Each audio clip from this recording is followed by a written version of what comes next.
Hello, good morning, everyone. Good morning, everyone in Netherlands, and also good afternoon, maybe in Indonesia. So whether you are joining us in here, also joining online, I would like to thank you for everyone who joining our session. So today my name is Asadja, and also I have Kaylin with me. We are going to host this session, which is the winner 2024 Indonesian Wave. Okay. Today we're diving into something very important, that is the role of young people in tackling water challenges. We're here to explore how Indonesia and Netherlands are collaborating up to create innovative solutions in the water sector. And of course, we'll hear some amazing insights from our awesome speakers. Yeah, and then what do you think about water? Water is really essential in our life, right? So and then becoming more hard and more important to manage water, and then I think it's getting more hard to manage it right now. So that's why your role is really crucial. Of course, also young people really important here because they are really bright and creative. They bring the young minds and can make the different, the real differences. So, and now let's dive in and get inspired with our speakers today. Yes, definitely. All right, let's get things rolling with our first speakers. Joining us virtually is someone with deep expertise in climate and water issues. Please give a warm welcome virtually to Mr. Ardasena Sopahen, Deputy Head of Climatology at Indonesia's BMKG, Blue Ocean Sector and Water in Indonesia. The floor is yours, Mr. Ardasena. Yes, good morning, colleagues in Nijmegen. Good afternoon, colleagues in Indonesia.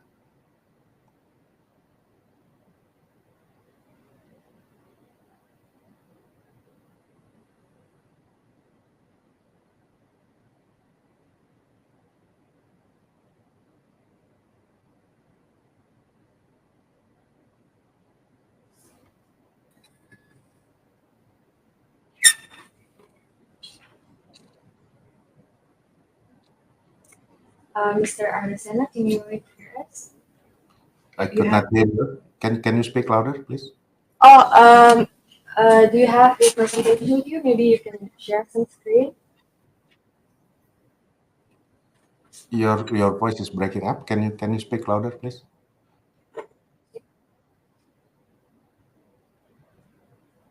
Start. Yeah, Mr. Anderson. Mr. Anderson, you can have your presentation. Yeah. Okay. Okay. Thank you. Okay. I don't have a presentation, so I will just deliver my speech. Good morning, colleagues in the Netherlands. Good afternoon, colleagues in Indonesia. Also distinguished speakers and participants of the Winner Conference. It's a privilege. It's a great privilege for me to be invited to deliver a speech in this particular session on the Indonesian Wave, how Indonesia and the Netherlands can collaborate for a youth-led ecosystem in the water sector. I would like to first congratulate the organizers for this important session and thank the organizers for inviting me. Distinguished participants, ladies and gentlemen, so water is not only a resource, but also a story for everyone. I still remember the city of Bandung, Indonesia, where I spent most of my childhood and youth in the 80s and early 90s. I lived in the northern outskirts of the city, where the house of my parents was just at the hillside, overlooking a moderately deep canyon with terraces of paddy field on the other side of the opposite hill.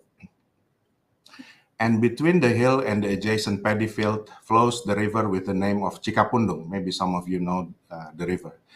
I still fondly remember during my youth of more than 3 decades ago, when I crossed the river barefooted at least 2 or 3 times with my friends. I remember the river was quite deep and the current was quite strong.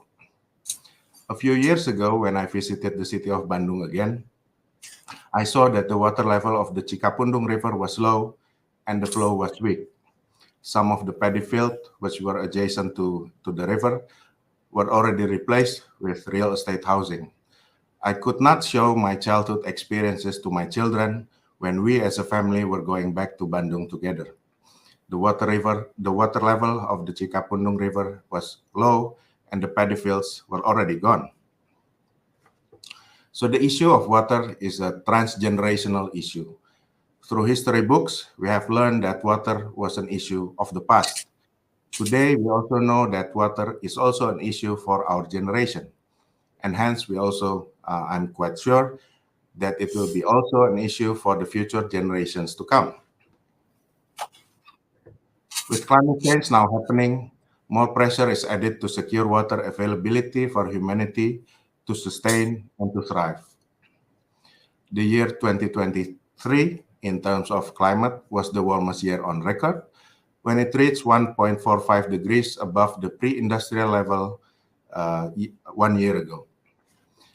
And looking at the recent climate monitoring and monthly temperature, it is difficult to avoid that the year 2024 will become the warmest year on record, making it for the first time 2 consecutive years to be warmest on record, which is unprecedented. Distinguished participants, ladies and gentlemen, with this backdrop in mind, during the recent World Water Forum held in May 2024 in Bali, an initiative was established to establish the Center of Excellence on Water and Climate Resilience.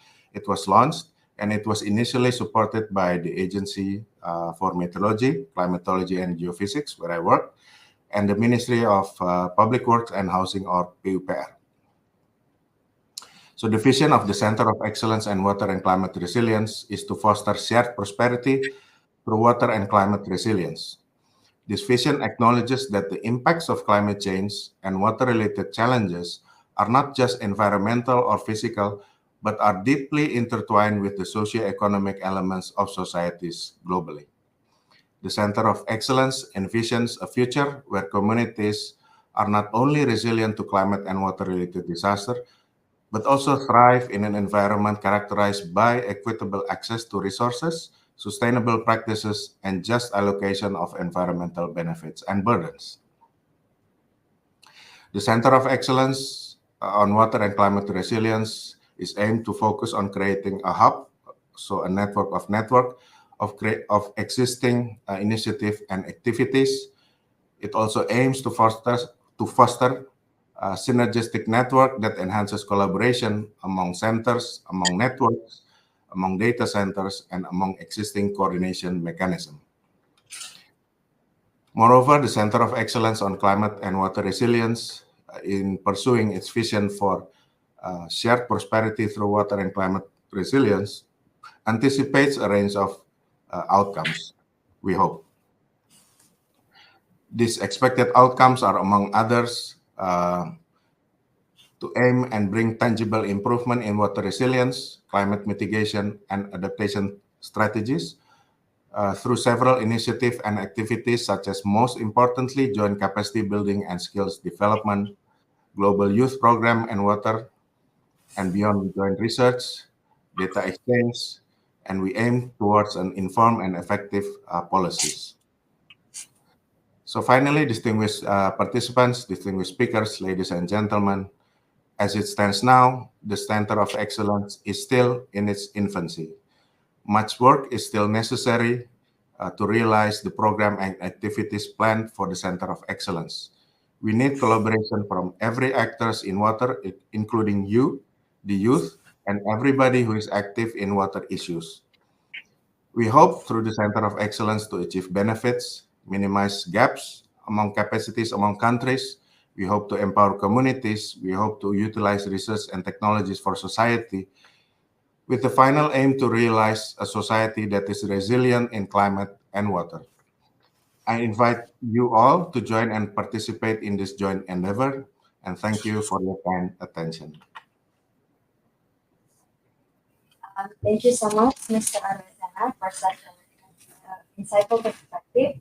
It's clear that climate and water are deeply connected, and your words really highlight why we need to work together, especially for the young people. Yeah, and now we have the next speakers. Next up, we have Miss Babette Braga. She is Delta Coordinator for Indonesia on behalf of the Netherlands Ministry of Infrastructure and Water Management. So Ms. Gerber will talk about the collaboration between Indonesia and also Netherlands on how passing the way of innovation in water management. So the time is yours now. Well, thank you. It's good to be here. I'm very happy to be here. I expected a lot of young people in this room, but I think there are also a lot of young people on online, right? Young as well.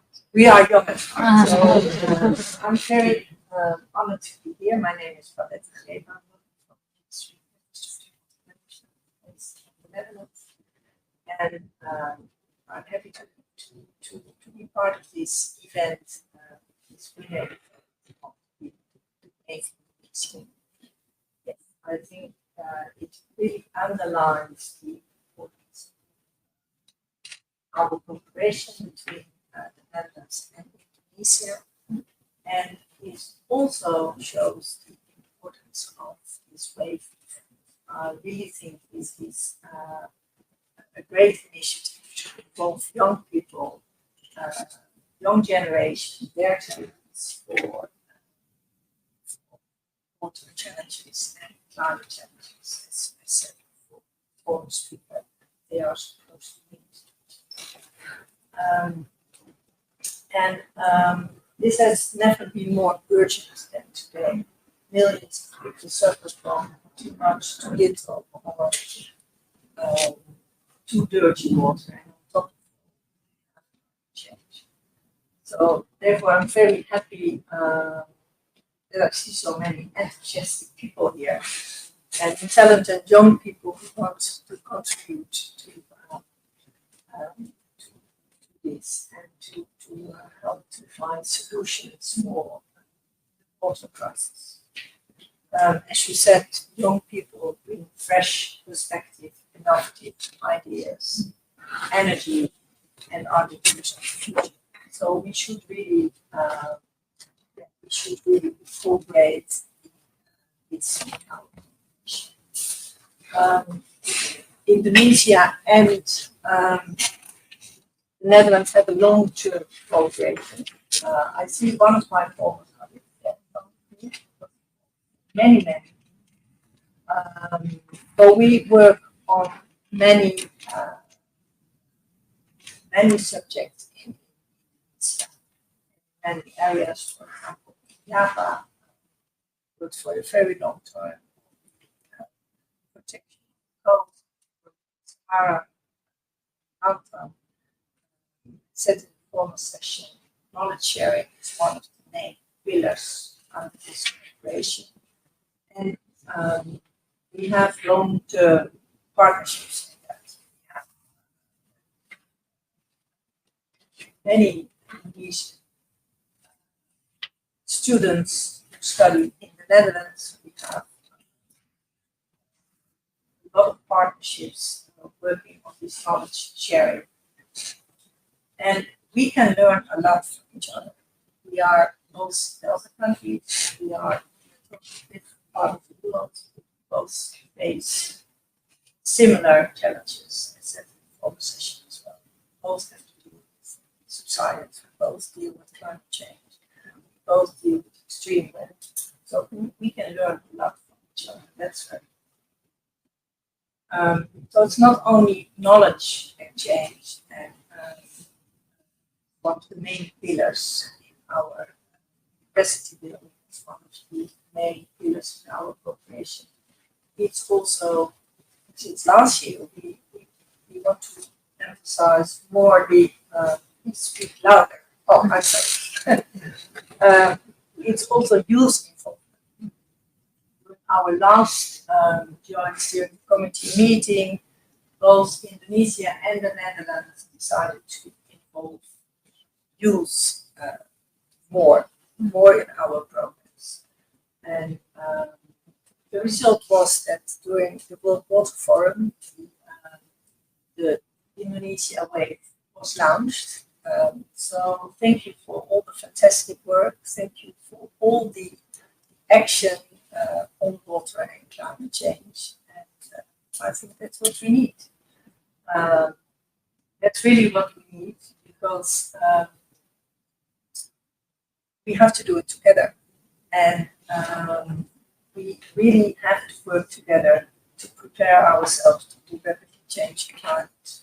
We really have to think beyond borders, and we really have to involve young people to come to solutions. It's really an enormous challenge. That was, of course, one of the reasons the Netherlands, together with the chiefs, organized the UN Conference. It's really a groundbreaking conference. But now the next step is, of course, how to fulfill all the commitments and how to proceed. And I'm happy that the water action agenda is full swing. I'm also very happy that finally now there is a human water envoy from Indonesia. That's great. So there are many opportunities to use good play. Sure. So we need you. We need all of you, and I think that's the main message. And we already see the positive impact of see student exchange programs, collaborative research projects, youth-led initiatives, and that's the contribution. So it's time for action. The future is now. Well, thank you. Okay, thank you so much. Thank you. It's really inspiring that we have a very long story about collaboration between Netherlands and Indonesia. That's really nice. And what we highlight is about we have to learn from each other. That's not only Indonesia learning from Netherlands, but also we can share collaboration. And also, we need to fulfill the commitment, not only making another commitment, but and we have to action now. It's in the future. Okay, that's really nice. And now, Last but not least, we have an energetic voice from here in the water sector. Please welcome Ms. Matilda Chu, the founder of Wave Makers United, who's all about getting young people involved in water issues. The floor is yours.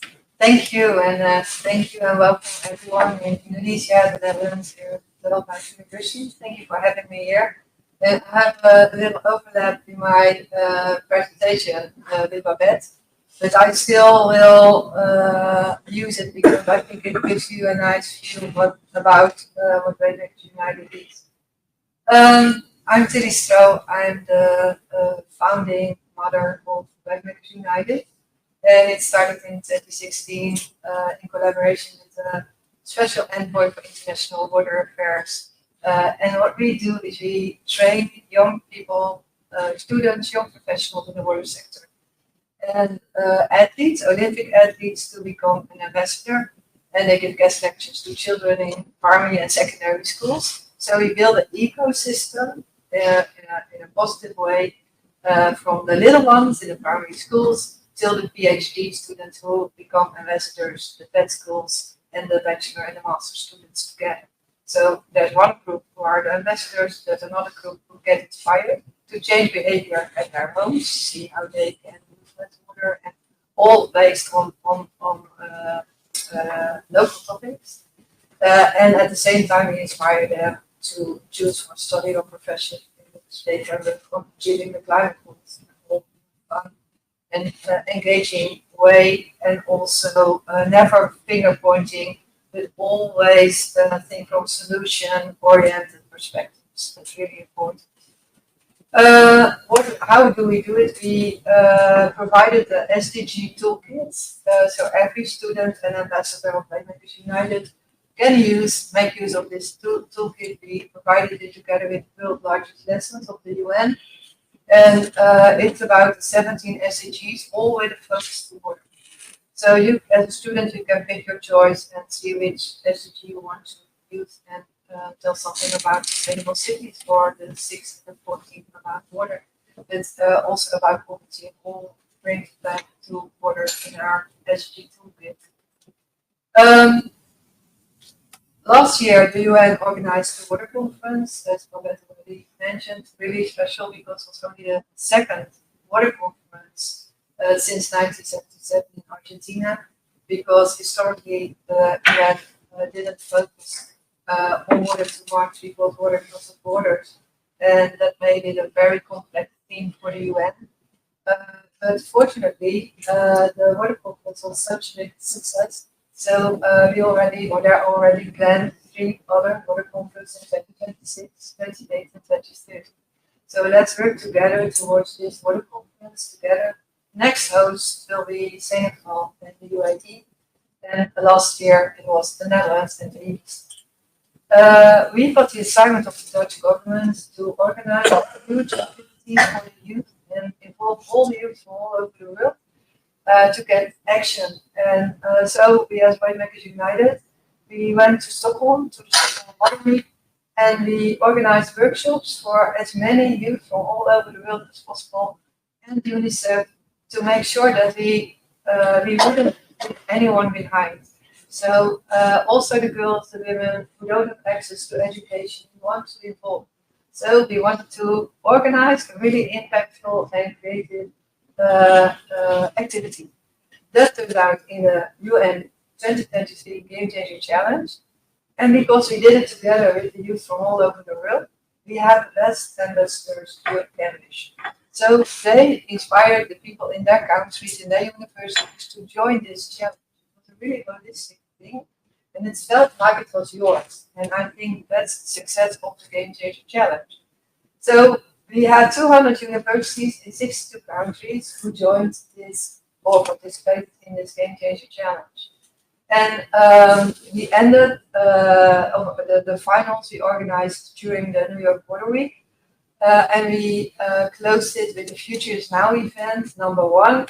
And we committed to the Water Action Agenda that we are going to give 1 million guest lectures to children all over the world from 2027. We're working on it now, and that's our aim. So it doesn't stop in New York. The second Future is Now event we organized in Bali. And there we started this with Indonesia together with you and the youth of Indonesia under the Center of Excellence Water and Climate Resilience. So we're so happy that we managed in collaboration with Partners for Water, RPO, the Dutch Embassy, NAVIC, Southeast Asia, and PUPR, SVA, Muda, to organize this network of knowledge institutes, ITB, IPB, all working together under the Center of Excellence. So we can take action by the youth, we give them a voice and a role within the Center of Excellence. And I think Indonesia is the first country to really take action to involve the youth this way. So we're really proud and happy that we mentioned that it happened. And yeah, how are you going to keep the network engaged? Because you have these 200 universities in these 62 countries, you want to keep in touch with them. Fortunately, a lot of students who have participated in the challenge, they reached out to us and said they wanted to stay engaged and connected to the wave makers. And we made a plan together again, and it turned out into waves. Local initiatives, communities of youth, working together under strategic umbrella, like an MOU Water between the Netherlands and Indonesia in this case, or another country. And we give guest lectures, we create awareness among communities, not easy, can be reached by governments, and we work on capacity building, the golden hands and clever minds we need for all these issues in the water sector. The collaboration between Indonesia and the Netherlands, I think it highlights the importance of the role and the voice of the next generation. And the World Water Forum is not only a token, but it's really action, it's really a commitment of the both nations to invest in youth and work together on water issues. And I would like to call on all of you to join a wave in your country Wave Indonesia with the Netherlands. It's intergenerational because it's really important that we learn from the older ones, but we give the youth a voice and a role. And I think Indonesia is a perfect example of how a wave can work. And I invite all of you to join us and help us to make this wave in Indonesia really successful. Thank you.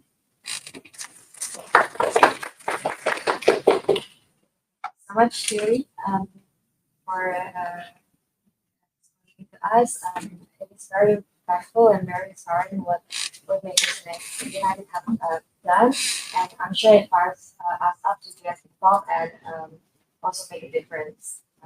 So, Yeah, and now, maybe as Tilly mentioned about the Indonesian, now we are having the Indonesian Wave movement, something like that. So we are going to like spill a little bit to you guys and online also here about the Indonesian Wave presentation.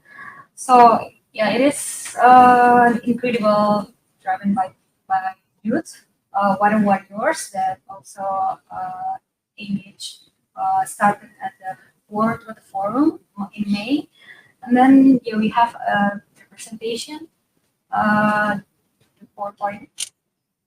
presentation PowerPoint of Wave Makers Indonesian Wave.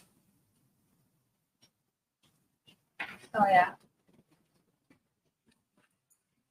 so yeah, as Tilly have explained before about Indonesian Wave, it's just recently launched in Indonesia. Maybe we can go to the next slide, please. Yeah, so as Lord mentioned before, the waves have been established in many countries, and now is the perfect time for Indonesia because besides the MOU water between Indonesia and Netherlands, we also have a strong alumni network like LPDP. Maybe some of you are also LPDP already, and also UNESCO First Health Challenge and other networking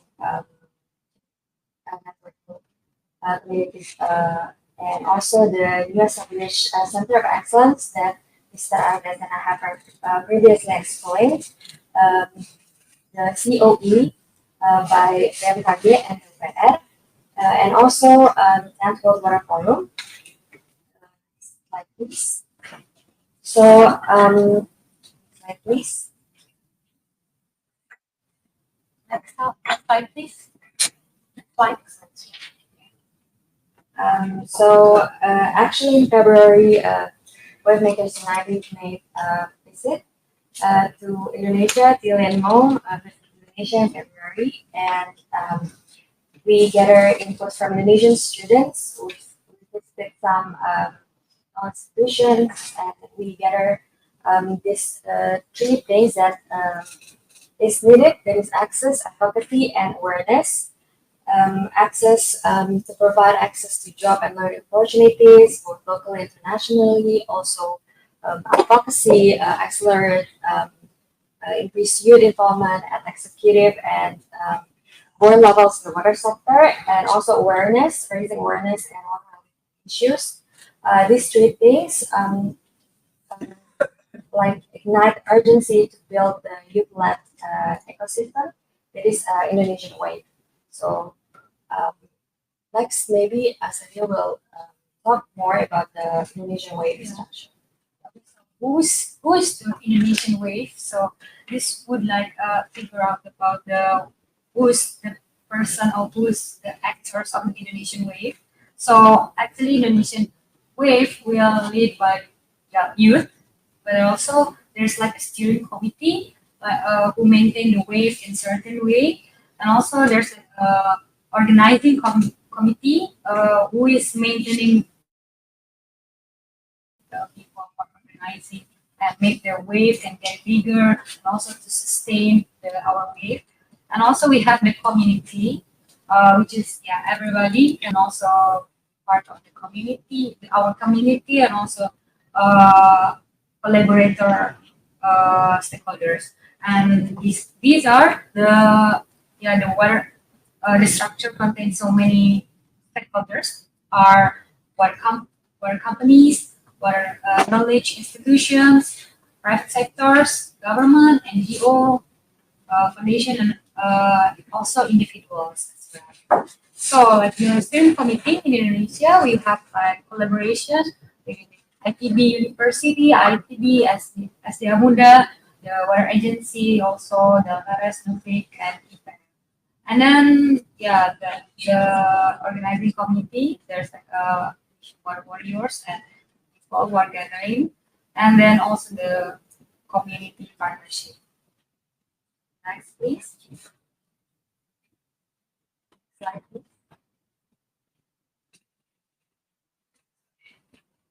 Okay. These are the Indonesian Wave milestones, as previously have been explained. In 10th World Water Forum, we have a signing LOA between Wave Makers United and SDI Water Resources Department. Sorry, SDI Water Resources Department.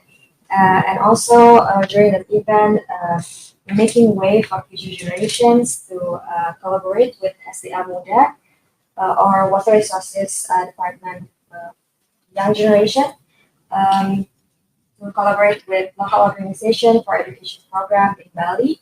And also in July, we're making waves in Surabaya, one of the knowledge institutions in Surabaya. And also just last week, there's a water assemble. This is actually a very exciting event. Last week, maybe like hundreds of people gathered together. Also, attended by the Minister of Public Works and Housing in Indonesia. This is also one of the launch events of Indonesian Water Warriors as a follow-up of the 10th Water Forum. Next, please. So this is like a case study how the Indonesian waves ecosystem. So there are actors that I mentioned. For example, we can make an example. Dutch water companies. There are like so many expertise there, so they can collaborate with university.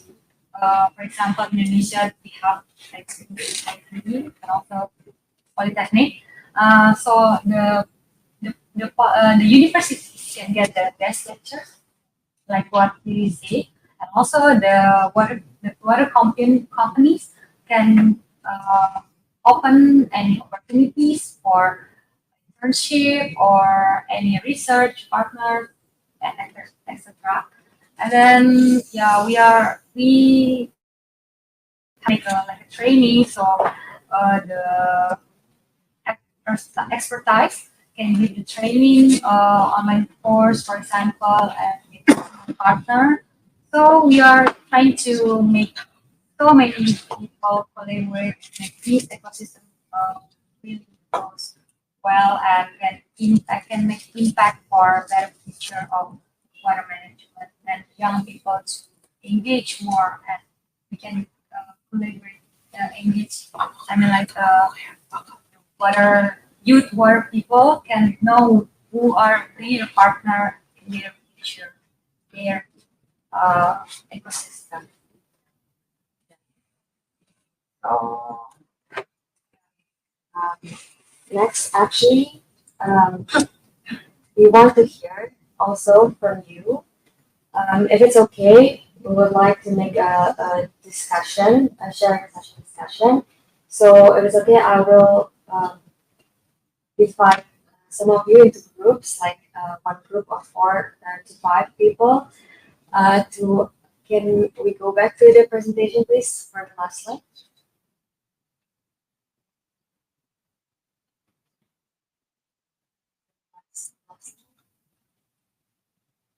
Another one. Yeah. Next. Yeah. Okay. So we would like to ask you to discuss it in a group or of 4 or 5 people to answer one of these questions. With the interest of time, you can answer one of these questions, but if you want to answer all of them, that's great. Number 1 is, as a future water sector expert, what innovative ideas do you think Indonesian Wave and the Center of Excellence can bring to support collaboration between Indonesian and Dutch students for sustainable water management? Number two, what opportunities do you see for Indonesian and Dutch students to collaborate more effectively in the water sector? Maybe if you are a student, this question is more related to you, and you can choose to answer this question. And number three, how can Indonesian and Dutch young professionals use their expertise to build effective partnerships in the water sector? And lastly, how can Indonesian Wave better support your needs for research, learning, or career growth in water sector? This also will be more applicable to students, but you can answer one of them or all of them, maybe in a group. I will give out some papers. Maybe you can discuss a little bit in probably 15 minutes. And for those who are joining online, you can also share your thoughts through the form that Sasa, our colleagues, will share in the chat box. So I will give out the paper to you, and maybe you can start discuss in 15 minutes. Or maybe, or maybe if there's also questions that people here want to ask to our speakers, also fine. You can also your hand and ask the questions. Based on, actually, this is like a trigger question for, we want to know your insights of our future next programs, and also what is your views about the youth movement in water sector. After 15 minutes, I forgot to mention it. We wish one of you, like one of each group, probably can share what they have discussed, and probably to read out their answers. And maybe if you have questions for the speakers, you can also convey your questions. Your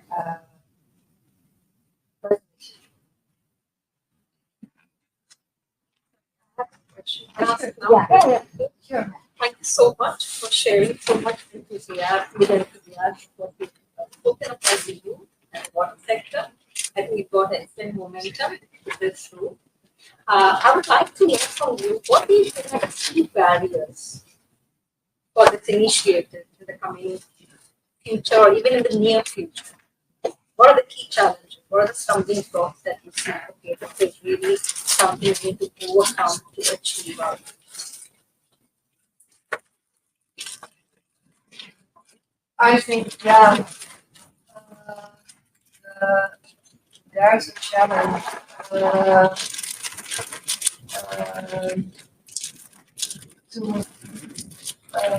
are so many challenges, but I think we have experienced that when you work with youth, you can go very fast. So, one of the challenges is time. Can you reach the people on the small islands in Indonesia, for example? I think by working with so many youth from several sector universities in so many areas in Indonesia, and the intergenerational aspect that comes, and Mathieu also open their doors in the network, it's possible to reach as many people as possible. I also think that maybe we can, because we don't see the waves as a kind of puzzle. We are making a huge puzzle of water and climate, and every piece is a local community that's working on local water issues. So if, for example, youth in Egypt is working on cleaning up the Nile or making it suitable for even, but also in Ethiopia, all on the local issues, based on the local issues and the local projects, on the local strategic agenda. Maybe without interference of or political hiccups, you can make the river clean, because everyone is working on its own piece. So that's what I hope for. But it's really difficult. But I think by working with you and working together, and it's very important that you don't start new initiatives. You just gather and collect what's already there, what's good, and you build a database of young talent who wants to take action and wants to create awareness and work on capacity building in a positive way. And they want to work on all these local nice projects that already exist, or innovations that needs help, or nice projects in other countries that need help.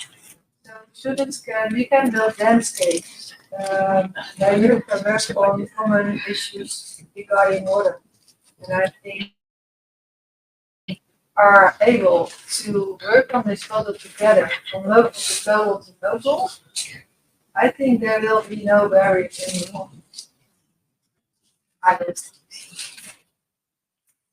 Maybe we see some other. I think there is a lot of benefits, but I think we should not only limit ourselves to people in the water. It's also important to go out of that bubble, make linkages with spatial health, with agriculture, finance. So otherwise, it just stays in that bubble. That's most challenge. Also for youth, how to reach and how to reach.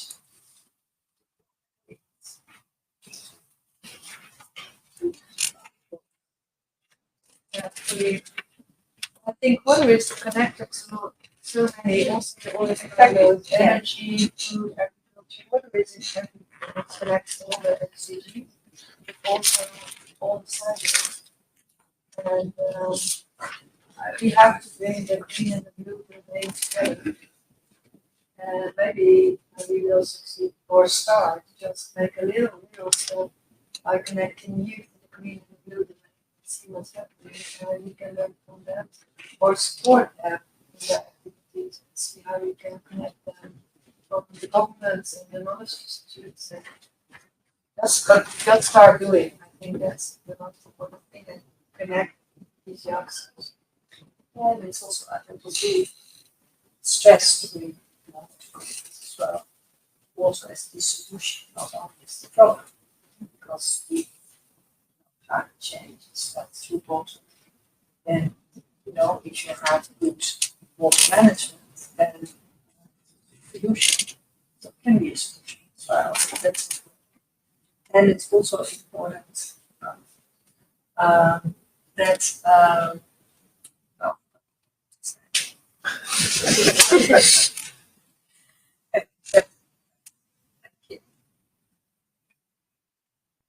I have two questions, one for you and one for the Wave. I think I'm going to ask first about the aspect of decoloniality. There's a lot of work sharing knowledge, partnership, collaboration. But what does it mean in a way that one is not imposing to the other one? So my question is about decoloniality and then about the people of it. And for the group of Wave, there's something missing. There's trigger me that there's a lot of things that it's also missing in this section from the previous is the religious community. There's a one picture that Iska showed. There's a mosque in the middle of the water, and that remind me that is the mosque of the sheikh, a Sufi sheikh from ages ago, and that is now submerged in the water. And the Dhamma is the heart of Islamic empire. We still visit the oldest mosque in Indonesia is in Demak. And that is, it got me why the religious community is not even informed that one of their pilgrim sites is underwater. And then this is something that is a solution that it's gone at the back mind of anyone, because religious community is never really part of the whole conversation. So what I mentioned about missing of the whole engagement, collaboration, 85% of the Indonesian community is Muslim, and not one of the partner there is one of the grassroots of the religious community. So that is, and Yeah. can you comment on that? Yeah, do you think, because we give these guest lectures to schools and local communities, and maybe church is also a community we can visit or can be visited by the, but imagine we are not going to visit, but we are going to schools only and local communities. We create awareness, we inspire the children to go home and see how they can change behavior in the local communities. Is it a chance that they reach the people we can't easily reach? Because of the children, they go home, they are a part of the community you mentioned, and they can start working on creating awareness, changing behavior. The universities who give guest lectures, but maybe we need to be specific. That is the very idea of decoloniality. So we think that we do this, it will go back, trickle down to community. So there's a lot of mention in the previous section, cultures, different cultures. Yeah. But it's not really tapping, what does it mean? What does it, if I think this way, in the Dutch way, in the Western world way, does it also resonance in the other culture? So this is what I mean. Yeah, the that's why. decoloniality. Yeah, and that's really important. I fully agree, and that's why we work with local students, with local governments, with local private sectors, because we try to do the good things in the right way.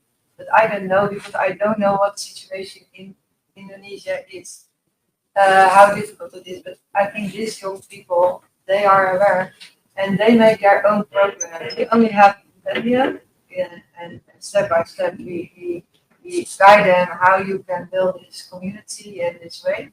But how they do it, who they are going to reach, who they need to reach, that they are deciding the content and where the focus is. Because we can't. In the Netherlands, it's Netherlands. In South Africa, it's South Africa. And in Indonesia, it's the youth in Indonesia together with the network of the governments, the local governments, the local communities, the knowledge institutes, of vet schools to PhD. So we try to connect everyone to create awareness and change behavior and work on capacity building. And hopefully, by this approach, we also we really reach the people on small islands and the people in the communities you mentioned. But we just started, and I think we already we started in Java, and you already had an event in Kalimantan and Sumatra. So it's going very fast. So I really like to learn more from you and see how we can get more people involved, especially indigenous people or people who need this help most. But thank you so much. It's really valuable. Yeah, thank you so much. It really gives us insight also that we can, as we know that Indonesia really have a community.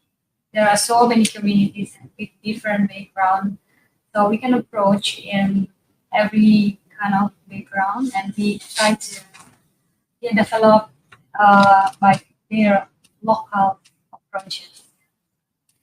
Thank you so much for that. Sorry, just to take your point a Yeah, little bit that's forward your point. on decoloniality. I think the idea about decoloniality is also to challenge the Eurocentric vision. So the idea is not to go and help people, No. but to take the local knowledge and how can that be incorporated in what solutions And learn should from be. each other. Yeah. So how, well, on one hand, there are all these historical differences, and now there is suddenly a certain equality assumed. So we cannot, what is there in the present and the future is a result of what was there in the past. So we need to kind of recognize that there needs to be recognition, and not only recognition, much more than that. So decolonial approach is much more than just learning. It's really recognizing different knowledge forms. It is, it's a more bottom-up approach.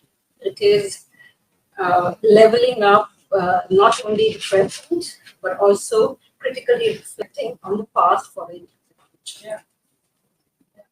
So, yeah, it's a very interesting question, and I'm also kind of curious, how would you take that approach forward in the future that you envision? And together with you, people like you, think with the youth from Indonesia, not me. You just guided, but they decide what's happening in their country and who's getting involved, and we just advise and talk with you how we can do the good things in the right way. We don't want, the only advantage we want to take is that we provide clean, safe, and sufficient water for everyone in the world, together with the youth. And it's not only the youth, because what I saw that a lot of youth organizations for water, they say we don't want to work with you and the old ones. We are not a youth-led organization because I'm in the organization. But I think we have to work together. We have to do it together because we can speed up because of the networks of those in Indonesia. So we don't do it alone, and we need your expertise and your insights to do it good. I was at the Storm Water Week when we tried to organize this event for the UN Water Conference, the UN Game Changer Challenge. A girl from Zimbabwe, she said, okay, Cindy, you are really doing good things and applaud for you, but are you really doing a good thing in the right way? Do you know what people are suffering in Zimbabwe for water? Do you know the situation really, what's happening there?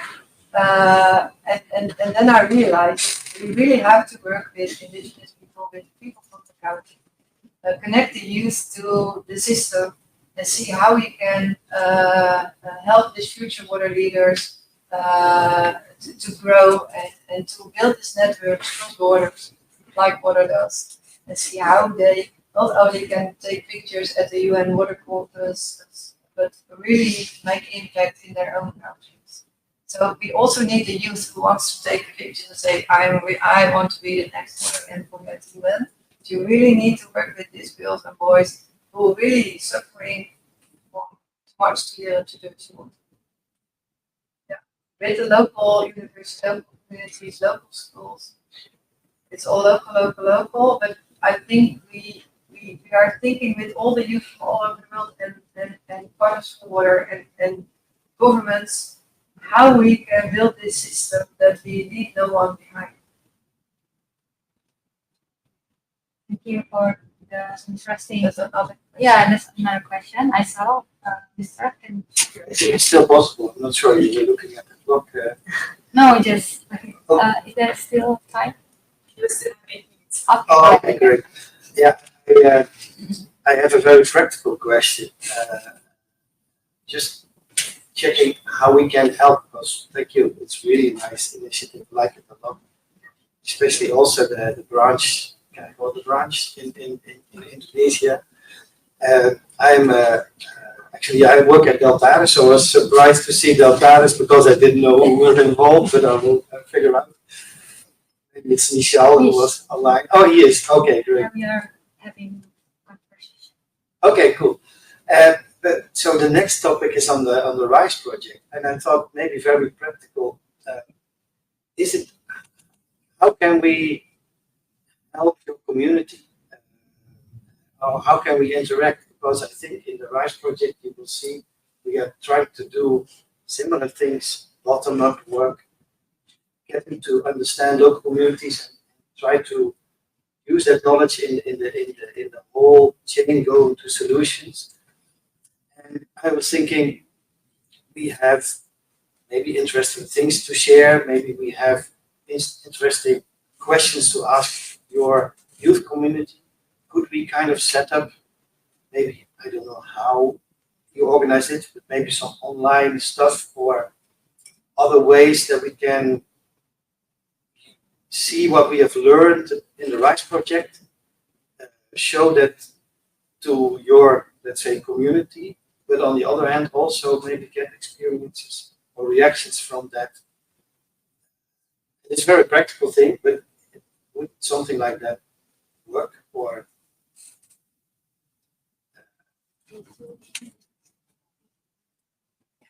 Yeah, for sure. Good news is Michel is in the steering committee. That's Of nice. Indonesia.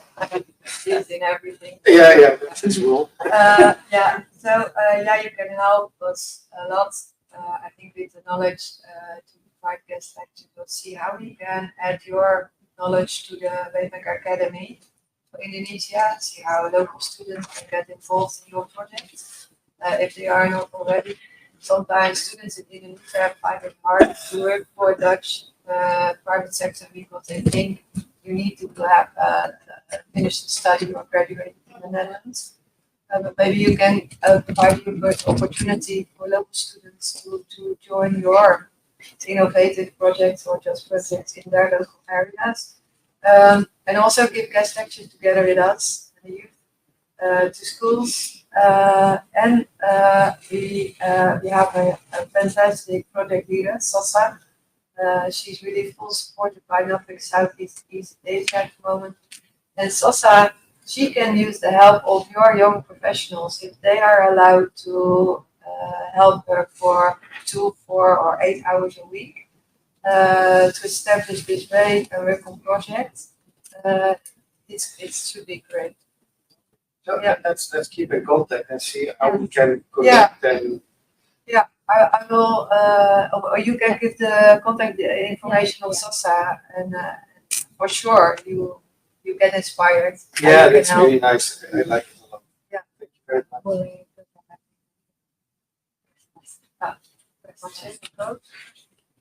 Okay, we have it in the slides, our contact information. Okay, I'll Probably, make pictures. maybe some of you also want to keep the contact of our before, previous slide, please.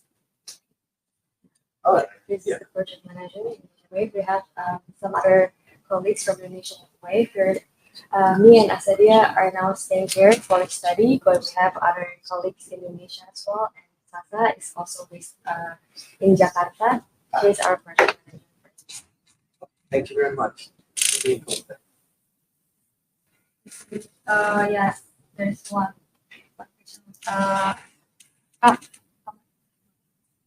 Okay, there's one question, and also I will give time also for these groups. I think this group has something written. No, it's okay. Okay. Yeah, you can. Yeah. I worked at UN level. I was member of the UN boards. I worked at the local level in Jakarta, included Xinjiang and those are two huge different worlds. And there's a long, huge gap between, let's say, the top level and the local level. I very much like the initiative. We talked about that here. But when we're sitting here together with a group like this, we are at the well-situated part of the world. This is all academic. When you work at the lowest level, we did that with our strategy project, for instance. You walk on the campus.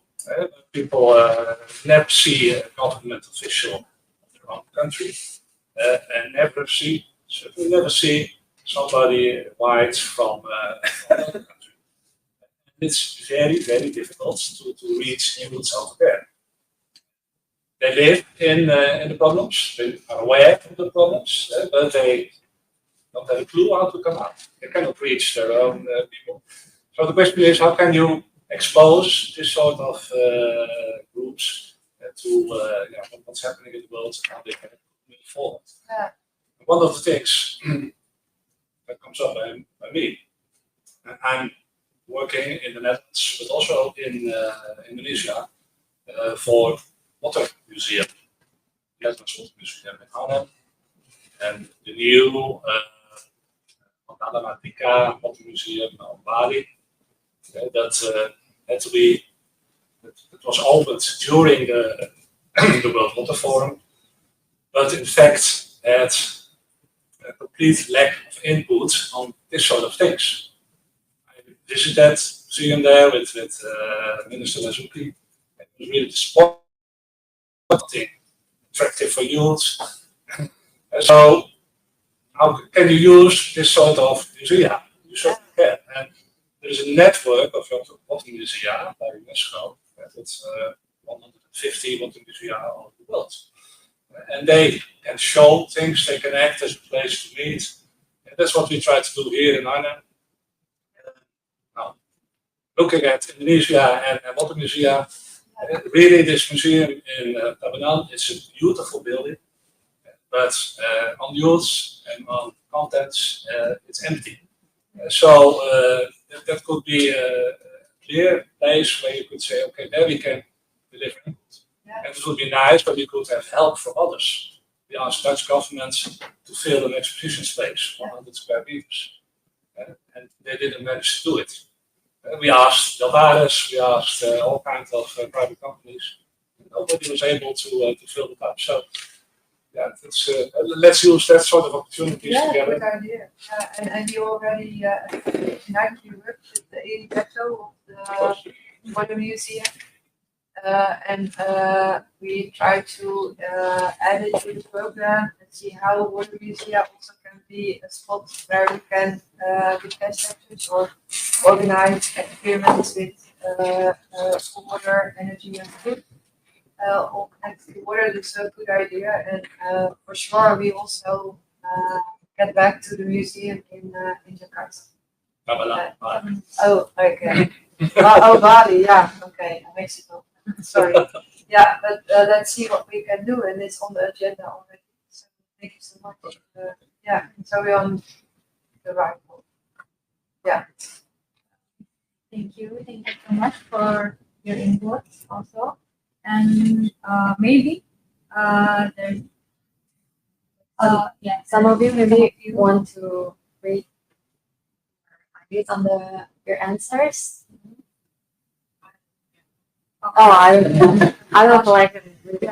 Yeah, we will note the whatever you already put on the paper, and we feel free to our Indonesian colleagues also to discuss. And thanks for any inputs that come up here, for everyone who is paying attention. Also in online friends there. Hello, Sasa and another people. Thank you so much for joining this session. We had really insightful and also interesting time here. Thank you for the speakers. Thank you. And Babette. And also Kaylee. So yeah, maybe you can for any